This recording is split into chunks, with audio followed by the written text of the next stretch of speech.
pemirsa, senang sekali saya Putri Raja dapat kembali menjumpai Anda dalam Unhas Daily.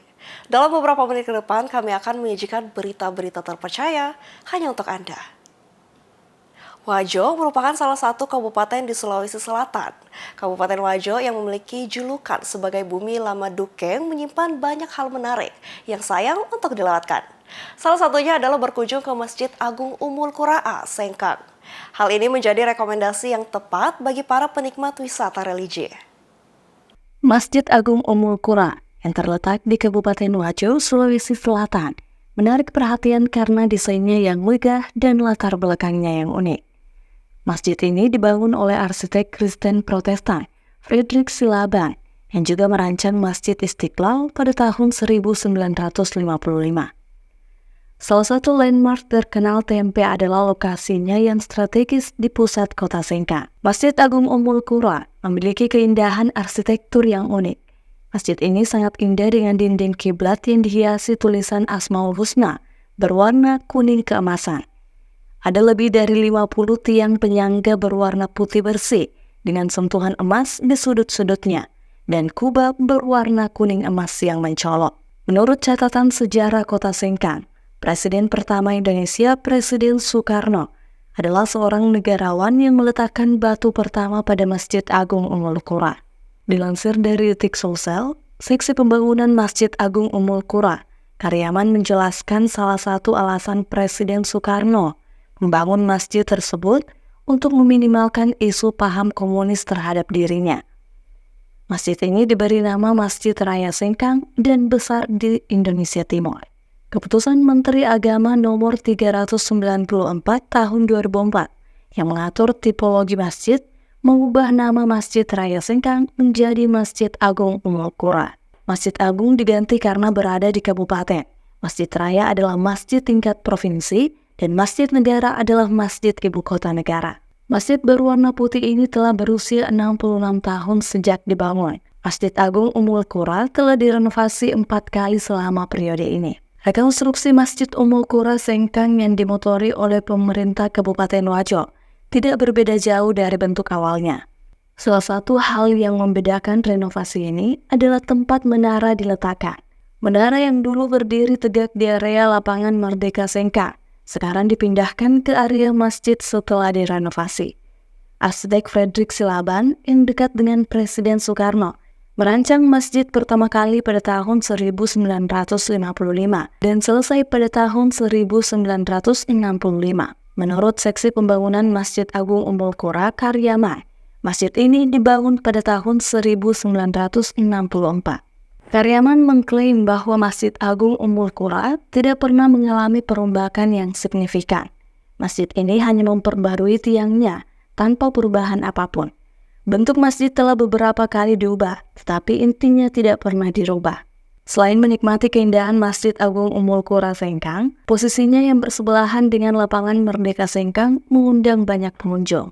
Beragam aktivitas yang dilakukan para pengunjung, seperti lari, menikmati fasilitas olahraga yang disediakan, berfoto dengan ikon Masjid Ummul Qura, atau hanya sekedar duduk mengobrol sambil menikmati jajanan. Masjid ini juga terletak di depan kantor Satlantas Polres Wajo, menjamin keamanan dan kenyamanan baik para jemaah dan pengunjung. Rahmatia, Unhas TV. Seiring dengan perubahan budaya dan pemahaman yang berkembang, penting untuk mengeksplorasi peran pria dalam konteks kesuburan dan kesetaraan gender dalam masyarakat yang seringkali menempatkan beban infertilitas pada wanita. Pengakuan akan peran pria dalam proses kesuburan menjadi penting dari pemeriksaan hingga pengobatan. Pria memiliki kontribusi yang signifikan dalam membangun keluarga dan mengatasi masalah kesuburan. Infertilitas seringkali dipandang sebagai masalah yang mengenai wanita, tetapi realitanya lebih kompleks dari itu. Menurut ahli biolog, pria memiliki peran penting dalam proses kesuburan. Mulai dari faktor gaya hidup hingga kesehatan reproduksi, kontribusi pria dalam membangun keluarga tidak bisa diabaikan. Dr. Ediman Weverial, selaku biolog FMIPA dan Doktor Ilmu Kedokteran Unhas, mengungkapkan bahwa peran pria dalam kesuburan sama pentingnya dengan wanita. Faktor seperti kualitas sperma, kesehatan reproduksi, dan genetika dapat berdampak signifikan pada kemungkinan pasangan untuk hamil. Namun, kesadaran akan peran pria dalam kesuburan masih jauh dari ideal. hanya sebagian kecil dari pria yang menyadari bahwa mereka juga dapat berkontribusi pada masalah kesuburan dalam hubungan mereka. Ketidaktahuan ini tidak hanya mempengaruhi pemahaman umum tentang proses reproduksi, tetapi juga menyebabkan stigma yang mendalam terhadap pria yang menghadapi kesulitan reproduksi. Stigma ini seringkali berakar pada stereotip maskulinitas yang menekankan kekuatan dan kesanggupan pria untuk menjadi pembawa keturunan, sehingga pria yang mengalami kesulitan reproduksi seringkali dihadapkan pada rasa malu, kesendirian, dan stres psikologis. Kurangnya kesadaran dan dukungan bagi pria yang mengalami kesulitan reproduksi tidak hanya mempengaruhi kesejahteraan individu tersebut, tetapi juga berdampak pada hubungan pasangan dan kesehatan keluarga secara keseluruhan. Pasangan yang tidak mendapat dukungan yang memadai dalam mengatasi masalah kesuburan sering mengalami tekanan emosional yang tinggi, dan terkadang situasi ini dapat memicu konflik dan ketegangan dalam hubungan mereka. Oleh karena itu, penting bagi masyarakat untuk merayakan dan mengakui kontribusi pria dalam proses kesuburan, serta memberikan dukungan yang memadai bagi mereka yang mengalami kesulitan reproduksi. Baik, Feni. Ya, Feni, kalau kita bicara peran daripada pria dalam proses kesuburan ini sendiri, ya, pria ini kan peranannya sangat kritis, ya, untuk kesuburan pasangan melalui kita tahu ada kontribusi sperma yang sehat, ya. Nah, peran ini sering diabaikan. Kenapa? Karena stigma sosial dan fokus yang lebih besar pada kesuburan wanita itu menimbulkan keengganan pria untuk mencari bantuan atau pengakuan atas masalah kesuburannya. Pria itu kan superior, dia harus sehat. Padahal kadang-kadang ya Feni ya, dan juga sahabat-sahabat Unas TV, kita tahu bahwa kualitas kesuburan itu tidak bisa nampak dari fisikalnya saja, tetap dia harus ada pemeriksaan. Minimal ada misalnya deteksi dini kesuburan bisa dengan deteksi kualitas sperma. Ya, seperti itu, Fen. Ya, Feni, terima kasih ya. Pertanyaannya bagus sekali. Pasutri itu kan harus dia sehat secara reproduksi ya.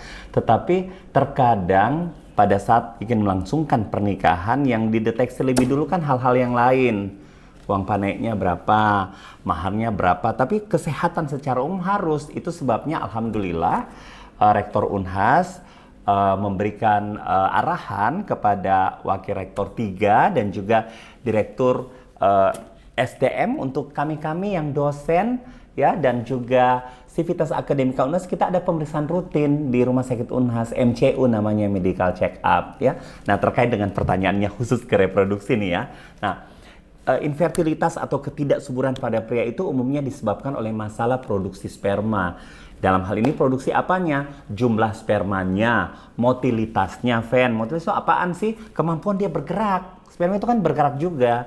Dan morfologi yang tidak optimal. Jadi bentuknya aneh-aneh. Jadi bentuk harusnya kan kepalanya itu meruncing. Tuh ujungnya kadang-kadang ada yang bulat bertangkai. Kemudian dia ada yang terjadi duplikasi ya.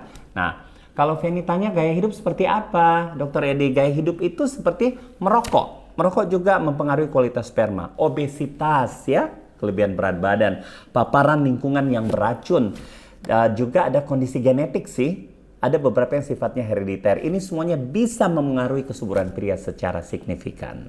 Di sisi lain, kesadaran akan peran pria dalam kesuburan juga dapat membuka pintu bagi langkah-langkah pencegahan yang lebih baik dan perawatan yang lebih holistik bagi pasangan yang berjuang untuk hamil, dengan meningkatnya pemahaman tentang faktor yang mempengaruhi kesehatan reproduksi pria. Pasangan dapat bekerja sama untuk mengidentifikasi dan mengatasi masalah kesuburan dengan lebih efektif. Dengan demikian, melampaui stereotip dan memperkuat kesetaraan gender dalam kesuburan bukan hanya tentang memperbaiki persepsi masyarakat, tetapi juga tentang meningkatkan kesejahteraan dan kualitas hidup pasangan yang berjuang untuk memiliki anak. Feni Septiani Smuel, Unhas TV. Pemirsa, berita tadi sekaligus menutup perjumpaan kita pada hari ini. Jangan lupa untuk terus saksikan Unhas Daily hanya di Unhas TV. Saya Putri Najwa, wakil kru yang bertugas pamit undur diri dan sampai jumpa.